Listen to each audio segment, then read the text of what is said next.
Jen here. I'm going to talk a little bit about my forays into paper making. I've always wanted to make paper all my life. I just didn't have the opportunity to do it. Then I met Kristen Tordella Williams, a very talented artist in Jackson who works at Millsaps College of Jackson, Mississippi. And she's really good at making paper and uses it really well in her artwork. So I had an opportunity here to take the time to learn something new. As soon as I could, I wrote a grant through Partners for the Arts, through the College of Arts and Sciences at USM, and got some money to bring her in for a 2-day workshop. Well, then COVID-19 hit, and I don't know how many days I've been in isolation now. It's 20 or more. Luckily, though, I had opportunities to talk with her and got information about books, and I watched a lot of YouTube videos, although there's not really actually that many on paper making. During this time, I've been able to make myself this really good paper making press. It's a bottle jack press. Made a few improvements on my own. Nice 1/2-inch all thread right here. And it's been really useful, and it actually works really, really well. So I was really happy with that.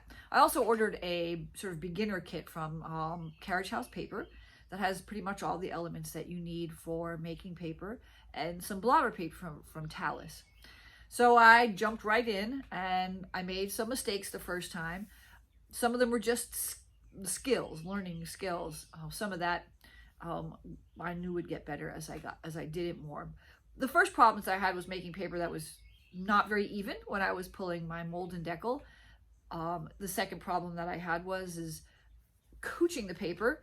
It was pulling up and getting air bubbles and a number of things. They were all fine in the end, and all the paper was beautiful and flat, but it wasn't perfect, and I needed it to be perfect. I needed to be better.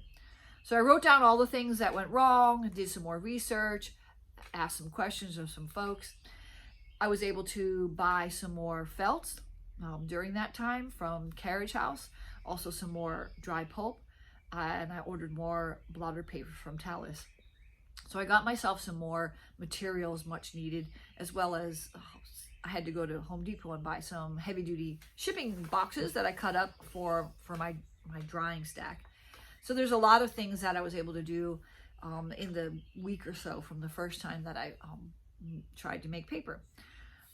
The first group of paper had some paper that was, I don't know if you can see, but there's some very thin paper here. I got beautiful colors though. It wasn't very even, but I really did get some beautiful colors, and I was really happy with some of the elements that I was able to bring into the paper with speckling and other added materials and things. Here's a piece here. Of course, sometimes those little spots can be really nice, but I wanted to make paper that was much higher quality.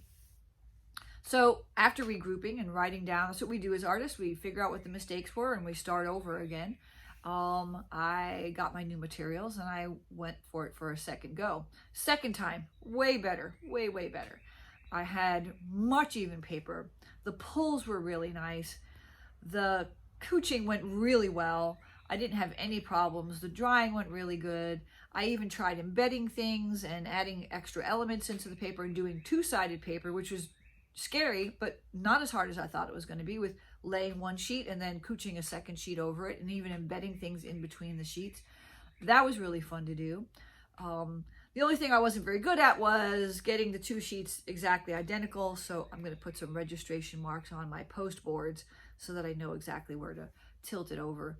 But I was really happy and really excited. I'm going to make some more post boards because I let my poster paper get pretty high, and it started to get deformed as I was trying to couch them, and that made it a little bit hard. So there's a couple of things I'm still going to do, but I'm very excited, and I'm really excited to move forward and make some more paper. I got some really beautiful pieces this time around, and I think I'm going to start making some thicker pieces as well, so I can also see what I might be able to do with that in some of my sculptural pieces. So here you go. I'm all in on this. It's perfect timing. It's something that I can do on my own during this COVID-19, and it's an opportunity. There's opportunities like this to learn something new, and I'm going to take it. So thanks for listening.